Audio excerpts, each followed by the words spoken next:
The unapproachable. The low growl, a rumble that vibrated through the concrete floor and up Arthur's cane, was the first thing he truly registered. It wasn't just sound, it was a physical presence, a palpable wave of hostility emanating from the kennel before him. He stood perfectly still, his head tilted slightly, discerning the subtle shifts in the air, the faint metallic tang of old fear, the sharp, musky scent of a predator on edge. Sarah Jensen's voice, tight with apprehension, broke the quiet.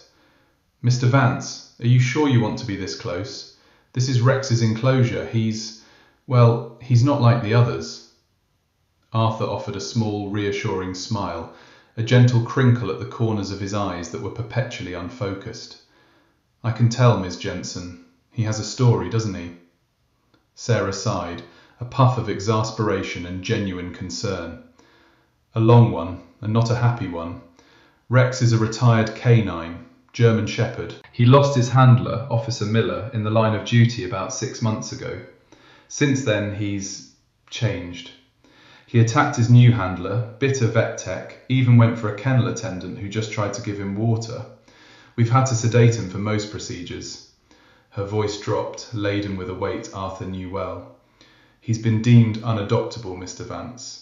The order for euthanasia is already on file. We're just waiting." The admission hung in the air, heavy and final. Arthur felt the truth of it, the stark reality of a life deemed worthless. He reached out, his fingers brushing lightly against the cold chain link of the kennel door, careful not to press too hard. The growl intensified, a throaty vibration that seemed to warn of imminent violence. "He's not just aggressive, Mr. Vance," Sarah continued, her voice gaining urgency. "He's dangerous. He's lost his purpose, lost his partner. He's in pain, and he lashes out. Every expert we brought in has said the same thing. He's too far gone, too traumatized. He's a liability." Arthur slowly lowered his hand, his expression unreadable. "A liability," he repeated softly, the words tasting like ash. "I understand what it's like to be seen that way, to be told you're broken, that your usefulness has run its course." He paused, his mind drifting back to the hushed hospital rooms, the careful, pitying voices. To be discarded.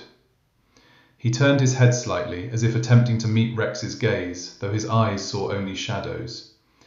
"He's not just lashing out, Miss Jensen. He's afraid. He's grieving. He's protecting something, even if he doesn't know what anymore." Sarah wrung her hands, her gaze fixed on the powerful dog pacing restlessly in the dimly lit kennel. Rex was a magnificent animal, even in his current state. Thick sable fur, powerful shoulders, and eyes that burned with a wild, desperate fire. His movements were fluid, tense, a coiled spring ready to unleash. "He's got no future, Mr. Vance," she insisted, her voice tight with sorrow. "We've tried everything, training, medication, behavioural therapy. He just gets worse. He won't let anyone near him, not truly." "Then I'll be the one," Arthur stated, his quiet determination cutting through Sarah's anxieties. "I want to meet him, properly, inside." Sarah's jaw dropped. "Mr. Vance, absolutely not. Are you hearing me? He attacked a fully trained canine officer. He's bitten 3 people. You're blind. You can't defend yourself if he turns on you." Her voice was bordering on a plea. "It's against every protocol. I could lose my job, and you could lose more." Arthur's face remained calm, serene even. "I've faced worse, Miss Jensen, and I've learned that sometimes the most dangerous things are the ones that are just misunderstood. I believe he can be reached. I believe he deserves a chance." He paused, a flicker of something profound passing across his features. "I know what it's like to live in darkness, to be lost and alone. Perhaps he does too." The growl from the kennel softened almost imperceptibly, a momentary lapse in the dog's aggressive posture.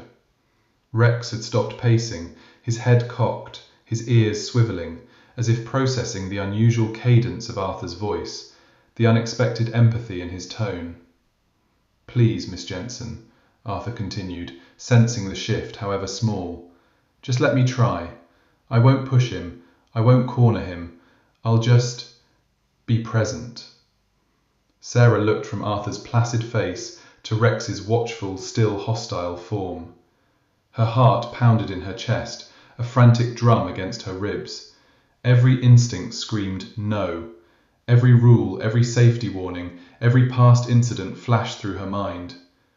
But there was something in Arthur Vance's quiet certainty, an unwavering conviction that resonated deeply. He wasn't just a blind man. He was a man who understood suffering on a level few could comprehend. I can't allow you to go in alone, she finally conceded, her voice barely a whisper. But I'll be right here, with the tranquilizer gun and a lead. Just don't make any sudden moves, and if he so much as snarls, we're out. Do you understand? Arthur nodded, a small, grateful smile gracing his lips. Perfectly. He waited patiently as Sarah, her hands visibly trembling, unlocked the heavy kennel door. The growl resurfaced, a low, warning rumble, but it lacked the frantic edge of earlier. It was more a declaration of territory, a desperate boundary marker. Easy, Rex, Sarah murmured, her gaze fixed on the dog, her finger hovering near the trigger of the tranquilizer dart gun she now held. Easy, boy. Arthur stepped forward, his cane tapping gently on the concrete, a rhythmic, non-threatening sound. He didn't rush. He didn't speak. He simply entered the space, his entire being radiating a calm, unshakable presence. Rex, a formidable shadow in the dim light, tensed, his hackles rising, a low, guttural sound vibrating in his chest. His eyes, dark and intelligent, were fixed on the approaching man, searching for threat, for weakness, for anything familiar in the void that was his world now. Arthur stopped a respectful distance away, his hands loosely clasped in front of him. He inhaled slowly, taking in the scent of dog, of fear, of something else, something akin to profound loneliness. Hello, Rex, Arthur said softly, his voice a balm in the tense air. There was no demand in it, no expectation, just a quiet acknowledgement. Rex took a single, hesitant step forward, then another. The growl was still there, but it was overlaid with something new, a low, questioning whine, almost imperceptible. His powerful head lowered slightly, his nose twitching, taking in the unique scent of this man who saw nothing, yet seemed to perceive everything. He seemed confused, his aggressive posture faltering, replaced by a flicker of uncertainty. It was as if he recognized something, a kindred spirit, a reflection of his own fractured existence in the man who stood before him, unseeing but not blind. A glimmer of connection. The heavy clang of the metal gate echoed in the run, a sound that seemed to vibrate through Arthur's bones. Sarah, her voice tight with apprehension, guided his hand to the cool, rough, chain-link fence separating him from Rex's enclosure. All right, Mr. Vance, this is as close as I can allow for now. One false move, one sign of aggression from him, and we're out. Do you understand? Arthur nodded slowly, his fingers tracing the coarse wire mesh. He could smell the faint, acrid scent of dog, mingled with something sharper. Fear, perhaps, or a lingering echo of despair. Understood, Sarah. Just give us a moment. From the adjacent run, a low growl rumbled, a sound like gravel shifting in a dark cavern. It escalated quickly, morphing into a guttural snarl that ripped through the air, followed by the sickening thud of a heavy body slamming against the fence. Rex, a blur of muscle and black fur, launched himself, teeth bared, at the barrier separating them. His powerful frame rattled the chain link, and the sound of his snarls was a physical assault, vibrating through the ground and up into Arthur's feet. Sarah gasped, her hand flying to Arthur's arm, ready to pull him back. That's it, Mr. Vance. He's too agitated. We need to go. But Arthur remained steadfast, a stone in the face of a storm. He felt the primal surge of Rex's rage, the pure, unadulterated fury radiating from the animal. Yet beneath the aggression he sensed something else, a profound, lacerating pain that mirrored his own. He lowered himself slowly, his movements deliberate and unthreatening, until he was kneeling, his face level with the dog's frantic, snarling muzzle. Hey there, big guy, Arthur said, his voice a low, steady murmur, a stark contrast to the cacophony erupting from Rex. It's okay, I hear you. You're angry. You're hurting. Rex froze mid-lunge, his body still tense, but the ferocity in his snarl faltered, replaced by a confused, guttural whine. His ears twitched, swivelling toward Arthur's voice, as if trying to decipher the unexpected calm in the face of his fury.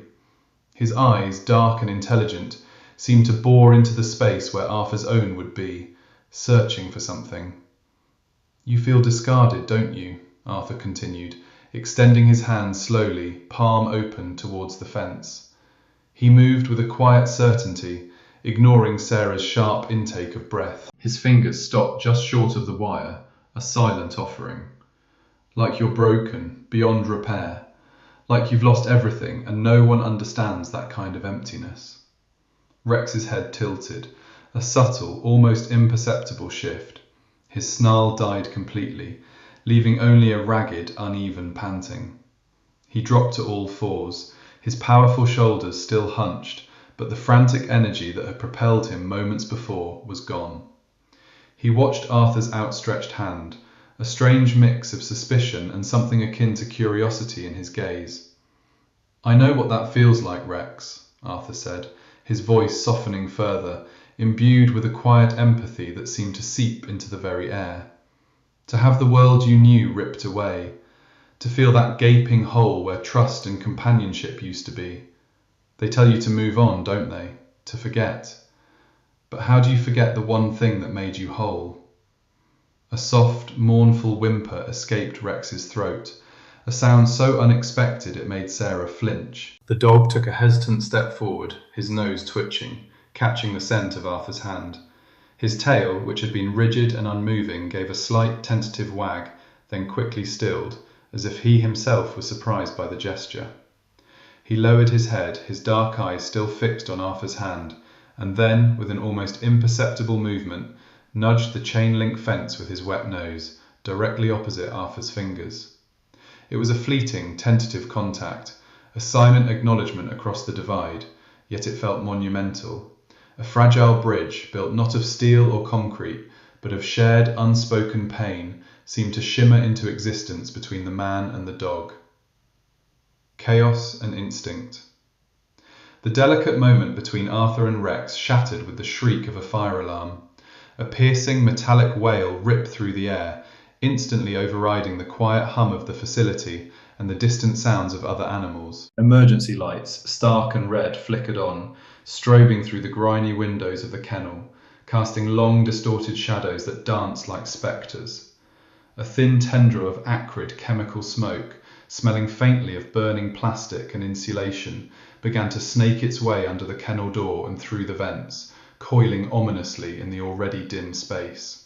Sarah gasped, her hand flying to her mouth. "What in the world?" Her voice was shrill, laced with panic. She fumbled at her belt, her movements jerky and uncoordinated. "The main circuit must have shorted, or... Oh God, we need to get out." Arthur, though unable to see the visual chaos, felt the abrupt shift in the atmosphere. The air grew heavy, thick with the scent of smoke and the vibration of the incessant alarm. The metallic tang of fear, sharp and unmistakable, radiated from Sarah.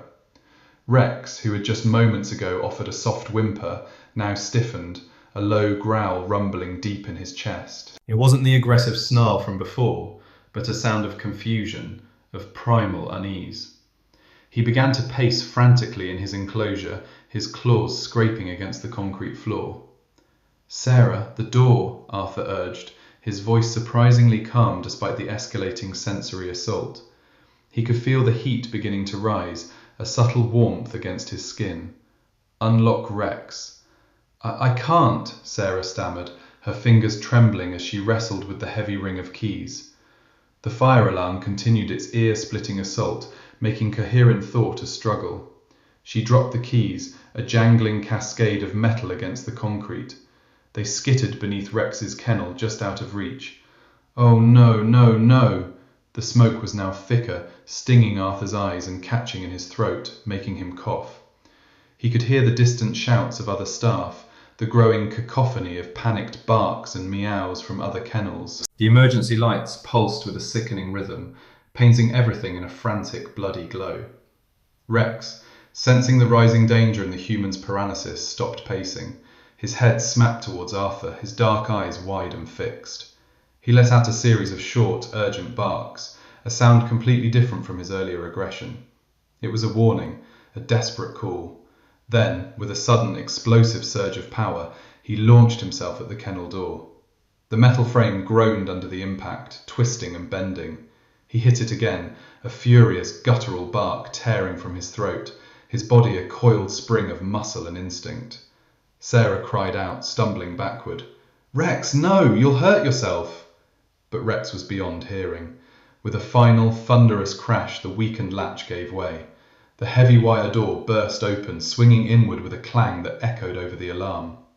Rex, free, didn't spare a glance for Sarah or the encroaching smoke. His attention was solely on Arthur. He moved with a speed that belied his size, his usually intimidating presence now imbued with a different kind of intensity. He nudged Arthur's hip with his nose, a firm, insistent push. It wasn't a bite, not an attack, but a clear, unspoken command. Arthur stumbled, momentarily disoriented by the sudden contact, but he recognized the urgency in the dog's movements. He's trying to lead me, Arthur murmured, a bewildered wonder in his voice. The dog pressed against him again, a low rumble of sound emanating from his chest, a clear signal. Sarah, still paralyzed by fear and the chaos, watched in disbelief as Rex, the dog everyone had deemed unmanageable, the one responsible for multiple handler injuries, ignored her entirely. His focus was absolute, his entire being geared towards the blind man. He nudged Arthur's leg once more, then let out a sharp bark, turning his head towards the main exit of the kennel area, urging Arthur to follow. The air grew hotter, the smoke thicker, and the piercing alarm continued its relentless assault. Arthur, placing his trust in the animal's newfound guidance, reached out, finding Rex's thick fur, and began to move, led by instinct and an unexpected bond. The guide. The acrid tang of burning plastic and synthetic fibres intensified, stinging Arthur's eyes even through the thickening haze. He felt a rough nudge against his leg, then the gentle but firm tug on his sleeve. It was Rex. A deep rumble, not a growl, but something akin to a worried whimper, vibrated through the dog's chest as he pulled again. Arthur's heart, already thrumming with adrenaline, swelled with a profound, almost spiritual certainty.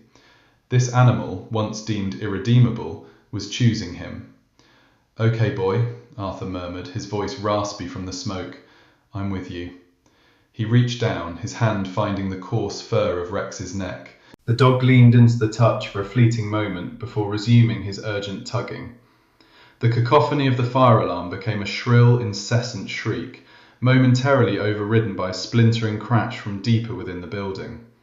Panic, a cold, insidious dread, threatened to grip Arthur, but Rex's unwavering pull, the solid presence of the dog beside him, anchored him. The smoke was a living, breathing entity now, swirling in suffocating tendrils, making every breath a shallow, burning gasp. Rex, however, moved with an almost preternatural certainty. He wasn't just pulling, he was navigating. Arthur felt Rex's shoulder brush against his knee, guiding him around an unseen obstruction.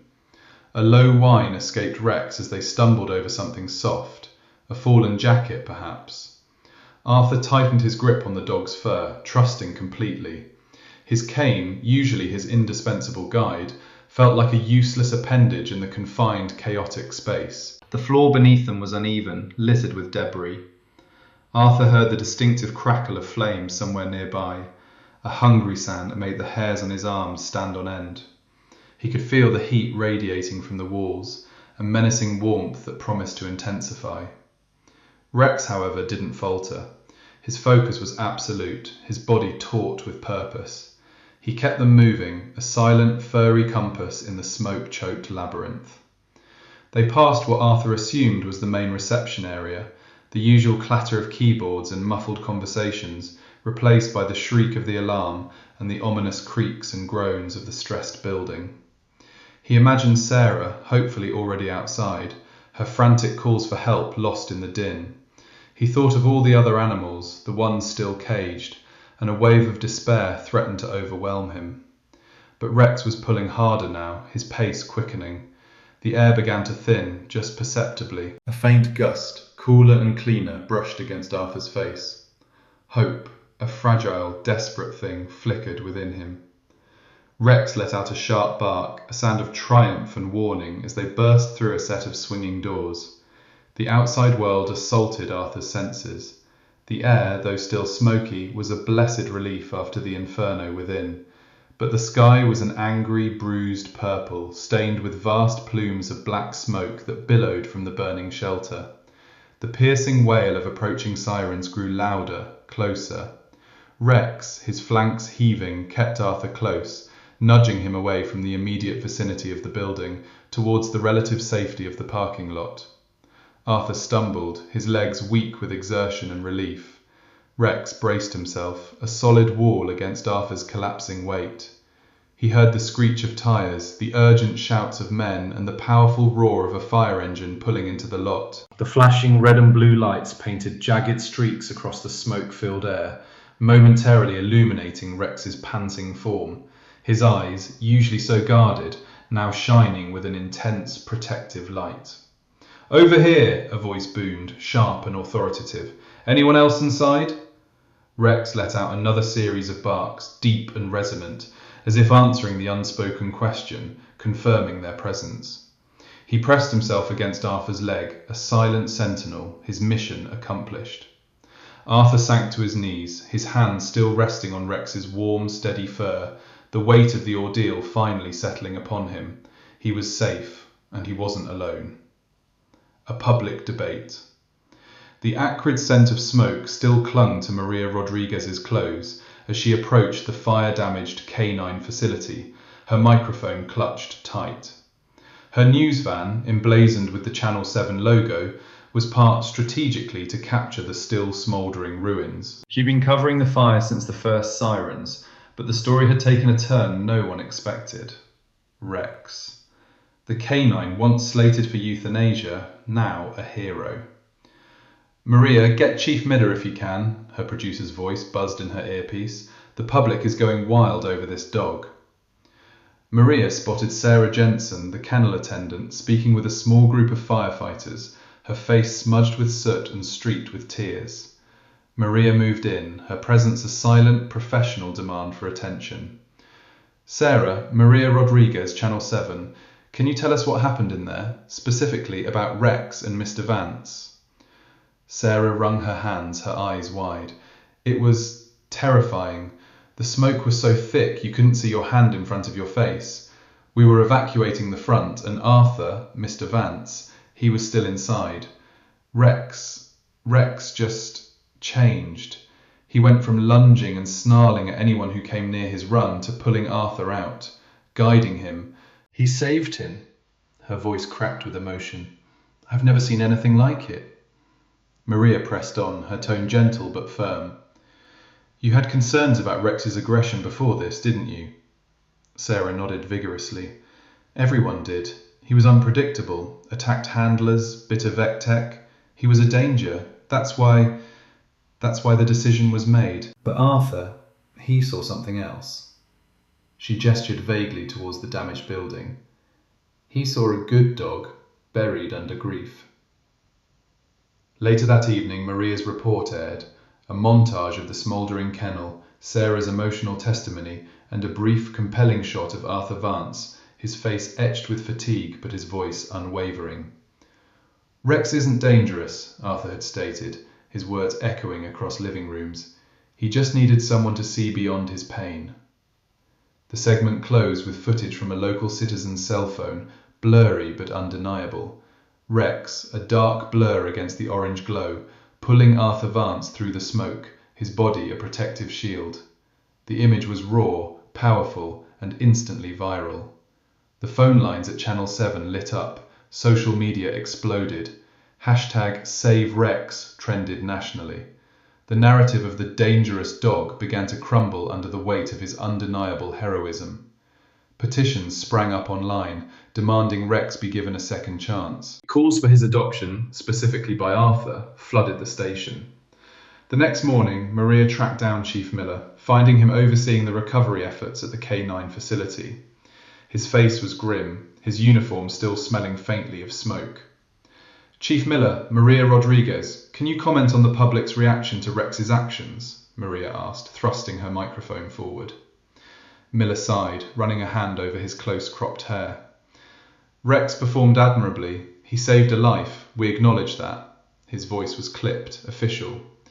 But before this, Chief, Rex was deemed unadoptable, slated for euthanasia. Has that decision changed? Miller's jaw tightened. The procedures for K9 retirement and disposition are complex, Ms. Rodriguez.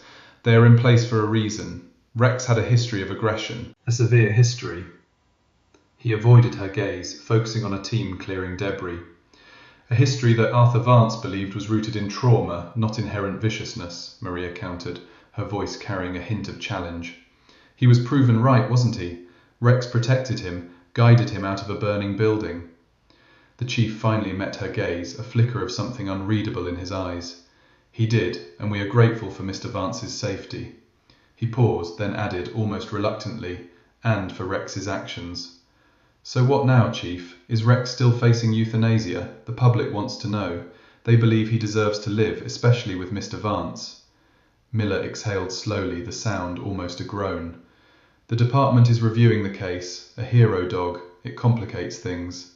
He looked away again, his gaze sweeping over the charred remains of the kennel. Maria sensed a struggle beneath his stoic exterior. The rules, the protocols, the weight of responsibility versus a deeply emotional, undeniably heroic act. The debate was public now, and Chief Miller found himself squarely in its crosshairs. The fire might be out, but the flames of public opinion were just beginning to rage.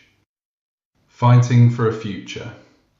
The acrid smell of burnt wood and singed metal still clung to the air around the perimeter of the K9 facility, a constant reminder of the disaster. Sarah Jensen, her face smudged with soot and streaked with tears, stood before Chief Miller, her voice trembling but resolute.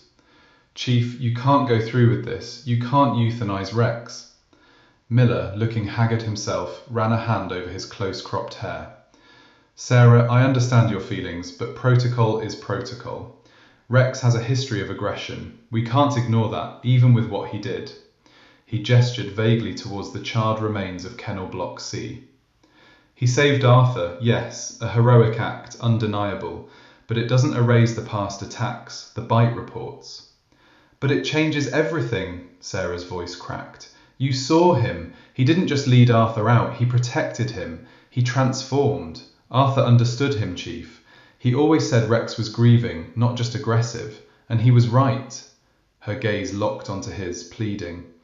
If Arthur Vance, a blind man, can see beyond Rex's bite history, why can't we? Maria Rodriguez, microphone in hand, stood discreetly close enough to catch every word.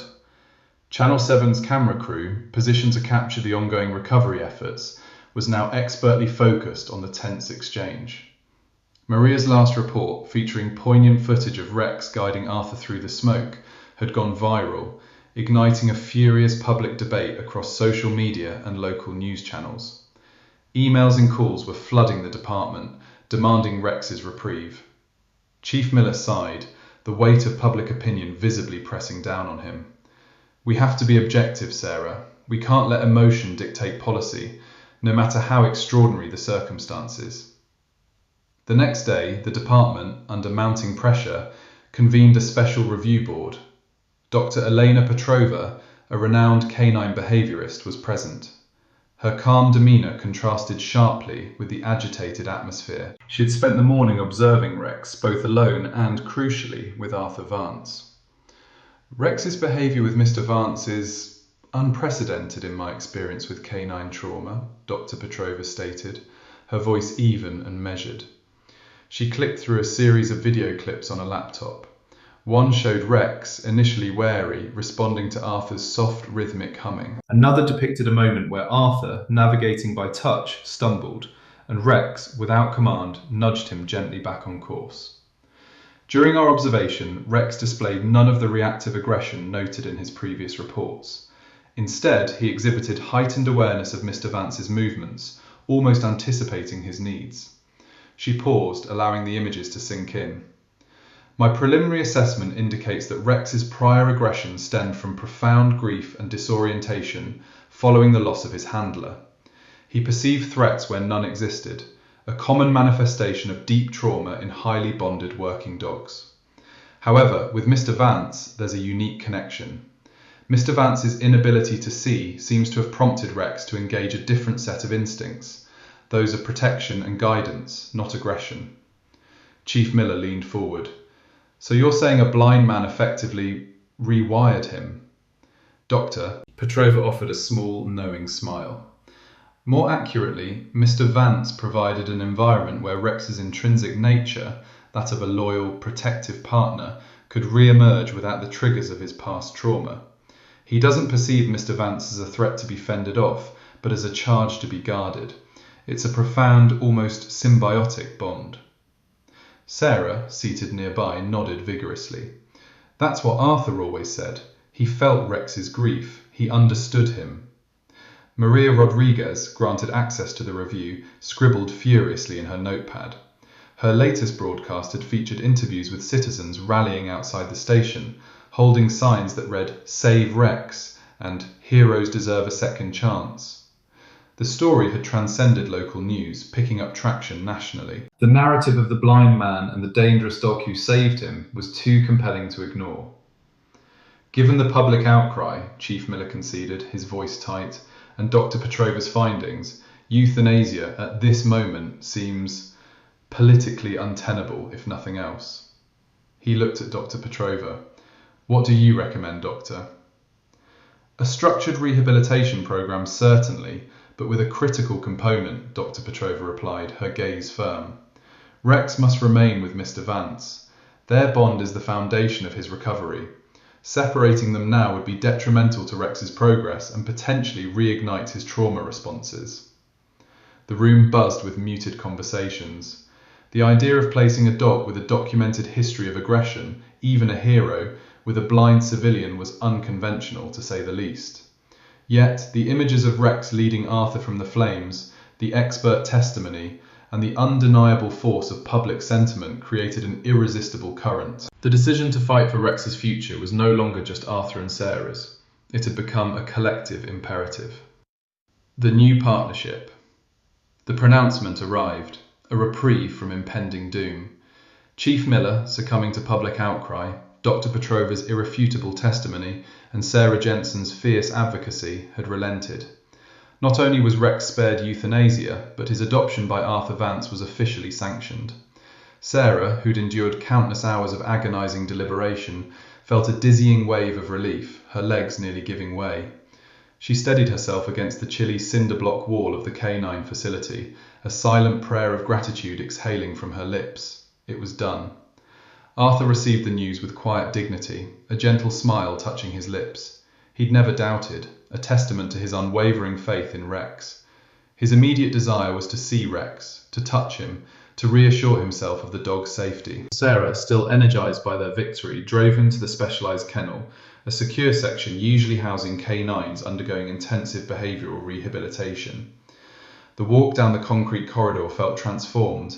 No longer did it echo with the grim spectre of execution. Instead, a vibrant anticipation hummed in the air. As they neared Rex's enclosure, Arthur's keen hearing picked up the familiar restless pacing, the soft exhalations. Sarah unlatched the heavy gate, its metallic clang resonating in the quiet space.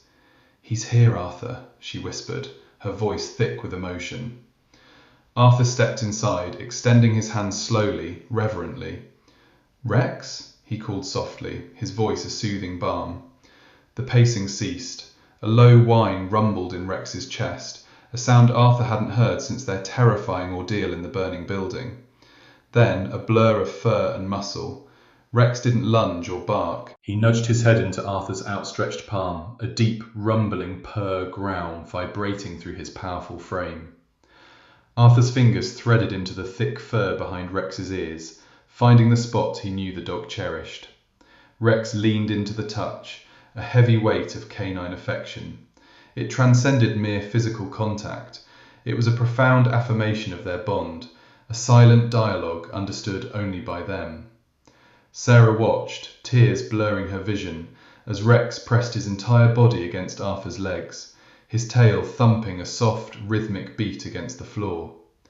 This was not the dangerous, aggressive canine she'd known.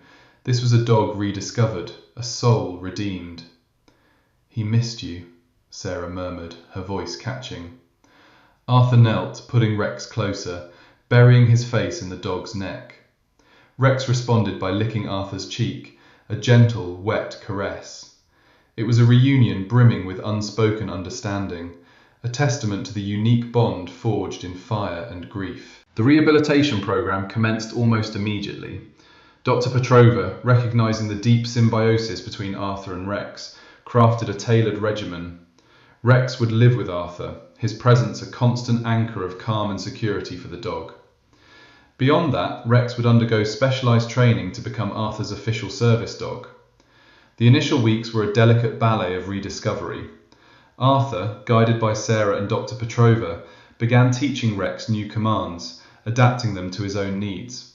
"Forward," he'd direct, and Rex would lead, a gentle pressure on the harness guiding Arthur's hand. "Fine chair," and Rex would navigate into a seat, nudging his nose against the cushion. Initially, Rex balked at the harness, its weight and feel alien compared to his police canine gear. But Arthur's patient, consistent encouragement, coupled with the familiar comfort of his presence, slowly dissipated Rex's apprehension. The training sessions transcended mere commands. They were about rebuilding trust, fortifying their partnership.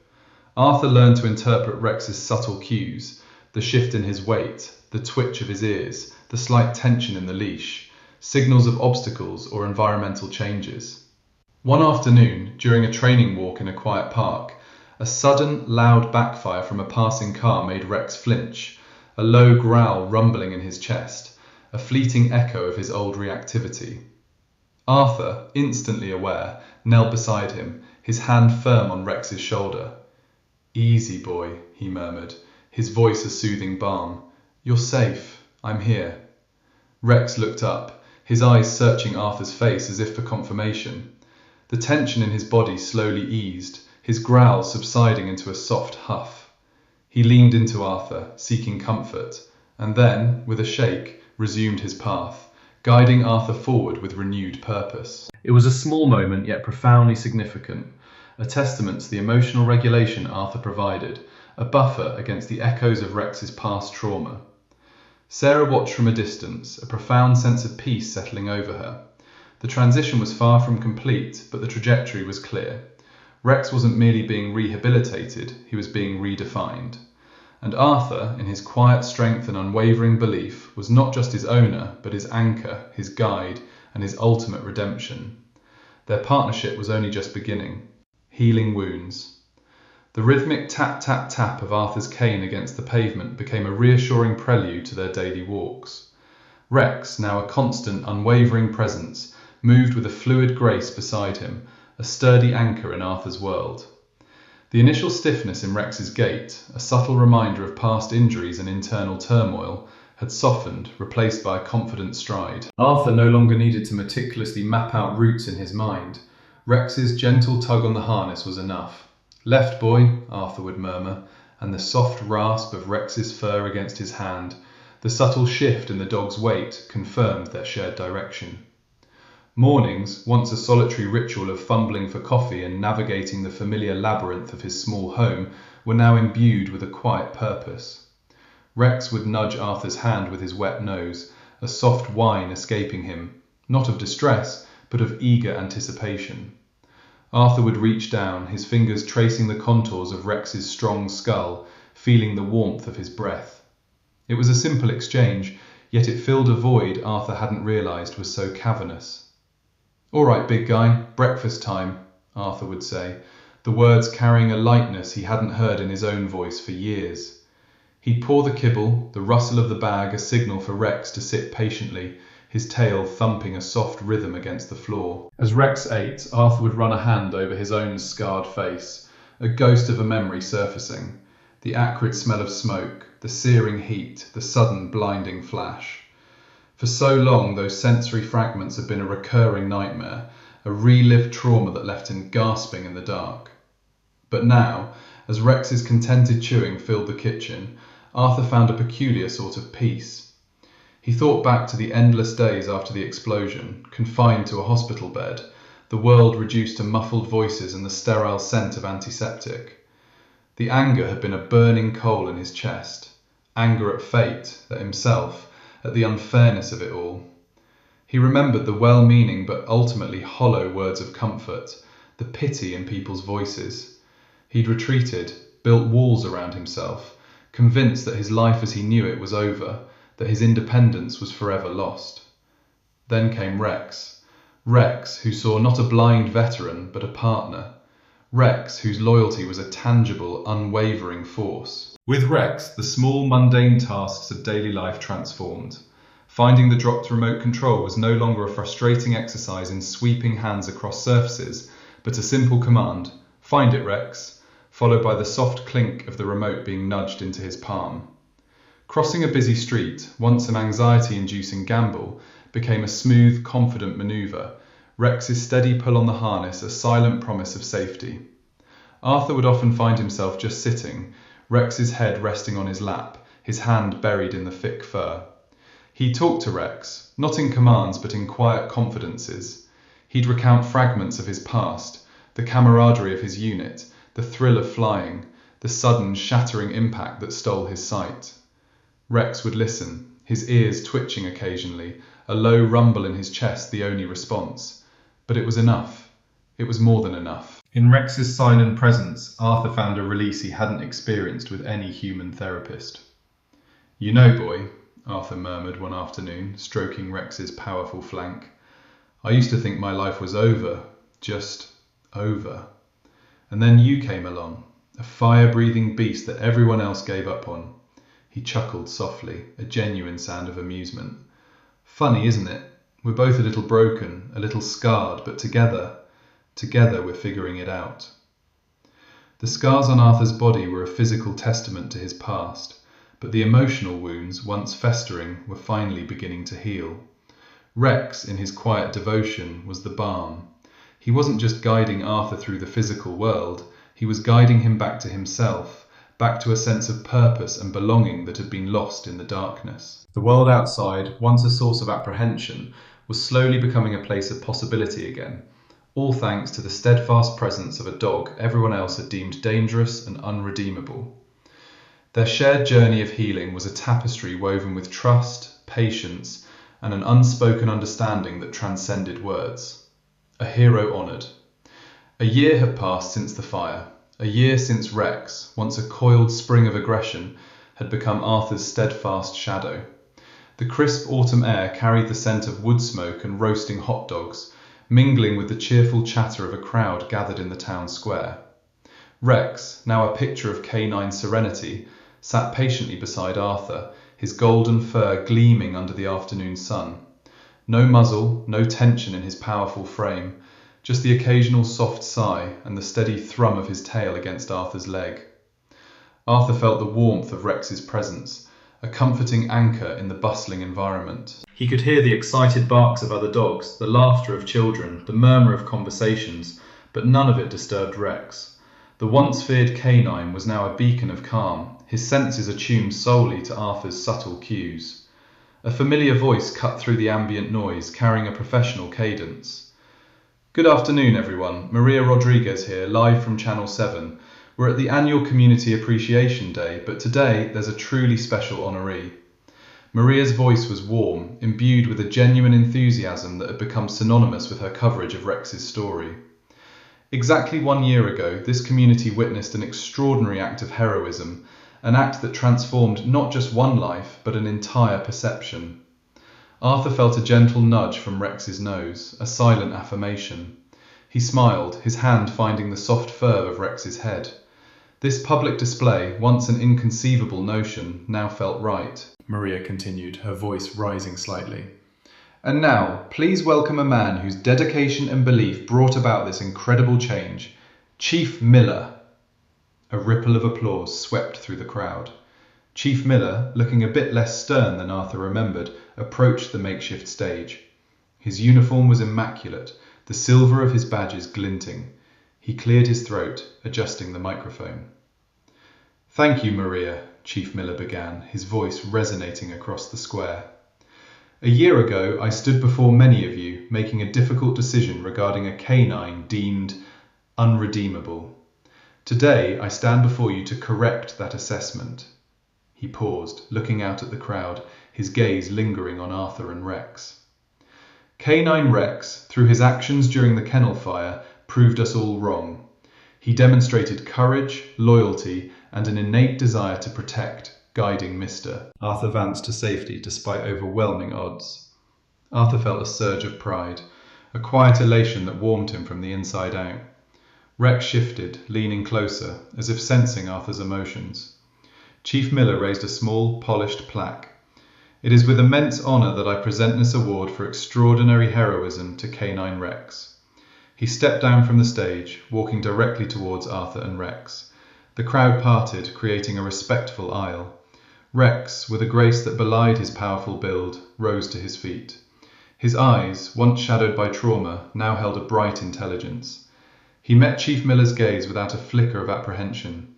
The chief, a man who once authorized Rex's euthanasia, now offered the plaque with a hand that trembled slightly. Rex, Chief Miller said softly, his voice thick with emotion, you are a hero. Arthur felt Rex's whole body vibrate with a gentle rumble, a sound that was once a precursor to aggression, but was now a soft, contented purr. Rex gently nudged the plaque with his nose, then looked up at Arthur as if seeking permission.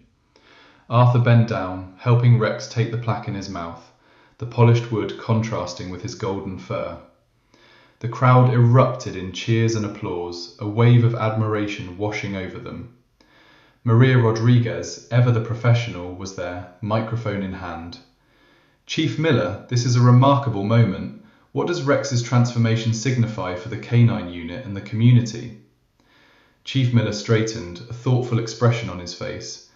It signifies that we must always look beyond initial impressions, beyond labels. It signifies the immense potential for rehabilitation, for second chances. Rex has not only saved a life, he has changed hearts and minds. He glanced at Arthur, a genuine respect shining in his eyes. And it highlights the incredible bond possible between humans and animals, a bond that can heal even the deepest wounds. Maria then turned her attention to Arthur, her voice softening. Arthur, a year ago, you took a chance on a dog many had given up on. How has Rex changed your life? Arthur took a deep breath, Rex settling beside him once more, the plaque still gently held. Rex, he didn't just guide me out of a burning building, he guided me back to myself. Arthur's voice was steady, filled with a quiet conviction. After the explosion, after losing my sight, I felt lost, isolated. Rex brought back my independence. He's my eyes, my constant companion, and my greatest source of comfort. He taught me that even broken things can be mended, can find new purpose. He showed me that love and empathy can overcome even the most ingrained fear. As Arthur spoke, Rex let out a soft whine, nuzzling Arthur's hand. The gesture was raw, deeply affectionate. Maria's camera crew zoomed in on the pair, capturing the unspoken understanding, the profound connection that transcended words. Sarah Jensen, standing at the edge of the crowd, watched with tears in her eyes. The sight of Rex, calm and cherished, was a profound relief, a testament to her own unwavering belief. She remembered the fierce dog in the kennel, the desperate pleas, and now this glorious affirmation. Maria concluded her report, her voice resonating with sincerity. From a canine facing euthanasia to a celebrated hero, Rex's story is a powerful testament to redemption, the strength of the human-animal bond, and the transformative power of empathy. Back to you in the studio. The crowd began to disperse, but many lingered, wanting to catch another glimpse of the extraordinary pair. Children, emboldened by Rex's calm demeanour, approached with their parents, asking to pet the hero dog. Rex, who once snarled at outstretched hands, now accepted gentle pats, his tail a slow, rhythmic sway. Arthur felt a lightness he hadn't experienced in years. The weight of his past, the shadow of his trauma had receded, replaced by a profound sense of peace and purpose. Rex, once a symbol of what was lost, was now the embodiment of what was found. Together, they had not only navigated a fire, but also blazed a trail for others, proving that even the most damaged souls could find healing and a second chance. The future, once a daunting void, now stretched out before them, bright with possibilities, each step guided by the unwavering presence of a hero. Unconditional love. Arthur's cane tapped a confident rhythm against the pavement now, a sound of purpose, not trepidation. Beside him, Rex, ever watchful, padded silently, their leash a symbolic tether in their deeply entwined lives.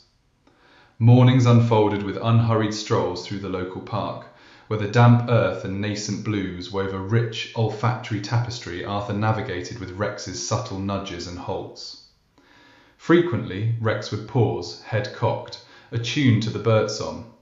Arthur would then lean down, his fingers finding the soft fur behind Rex's ears, a silent communion, a shared appreciation for the simple gifts of a new day. They moved as one, a seamless, well-practiced choreography. At the grocery store, Rex unerringly guided Arthur to the dairy aisle, his nose brushing the cooler door. Later, in the coffee shop, he'd locate the vacant chair at Arthur's preferred table, settling patiently, impervious to curious gazes or the occasional admiring pat. Arthur's fingers, once fumbling, now found the correct coins with a newly acquired certainty, guided by Rex's steady presence. The home resonated with a quiet contentment. Rex often rested his head on Arthur's lap while audiobooks played, the gentle cadence of Rex's breathing a soothing counterpoint to the narrator's voice. Evenings were reserved for quiet companionship, Arthur stroking Rex's powerful back, feeling the ripple of muscle now solely dedicated to protection and guidance. Arthur often reflected on the man he had been before Rex, a soul adrift in a sea of darkness, haunted by the phantom touch of a past trauma and the terrifying silence of his present. His world had contracted to the confines of his apartment, each step a perilous gamble, shadowed by icy dread and the oppressive weight of helplessness. Then came Rex, a maelstrom of fury and grief, an echo of Arthur's own shattered existence. He smiled faintly, recalling their initial fear, the tension that crackled between them. It had been a desperate gamble for both. But the fire, the inferno, had been their crucible. In that blaze, everything transformed. Rex, once branded unredeemable, became his sight, his bulwark, his salvation. The world expanded once more, not merely in physical space, but across the vast terrain of his soul. Rex had not only led him from the burning building, but had also guided Arthur from the shadows of his own trauma. "You know, old boy," Arthur murmured one afternoon, Rex's head heavy on his knee. "You didn't just save my life that day, you gave it back to me." His fingers traced the faded scar above Rex's eye, a quiet testament to past battles. "You showed me that even the most broken things can be mended, that even when you think you've lost everything, there's always something worth fighting for." Rex responded with a soft sigh, his tail thumping a gentle rhythm against the floor. It wasn't merely the practical assistance or unwavering guidance that had reshaped Arthur's existence.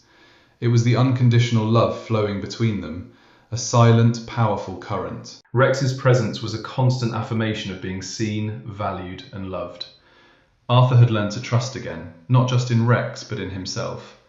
He had found renewed purpose in caring for Rex, in advocating for other canines, in revealing to the world the extraordinary capacity for healing within both humans and animals. Their story had become a beacon of hope. The canine rehabilitation program, born from their unique bond, now thrived, offering second chances to dogs once deemed beyond redemption. Arthur often spoke at events, his voice steady and clear, Rex always at his side, a living testament to his words. He no longer felt like a victim, but a survivor, an advocate, a man with profound purpose. One crisp autumn evening, as the sun dipped below the horizon, painting the sky in fiery oranges and soft lavenders, Arthur and Rex sat on their porch swing. The cool air carried the scent of fallen leaves. Arthur leaned back, a profound peace settling over him. Rex's head rested heavily against his leg, a comforting weight. He reached down, his hand finding the familiar warmth of Rex's fur, stroking the strong, reassuring presence beside him. "My best friend," Arthur whispered, his voice thick with emotion. Rex shifted, nudging his head into Arthur's palm, a low rumble emanating from his chest, a sound of contentment, of belonging.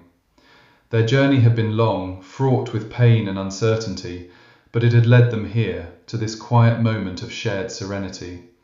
They were two souls, once broken and adrift, now inextricably bound by a love that transcended words, a testament to the enduring power of empathy, redemption, and the extraordinary heart of a hero dog.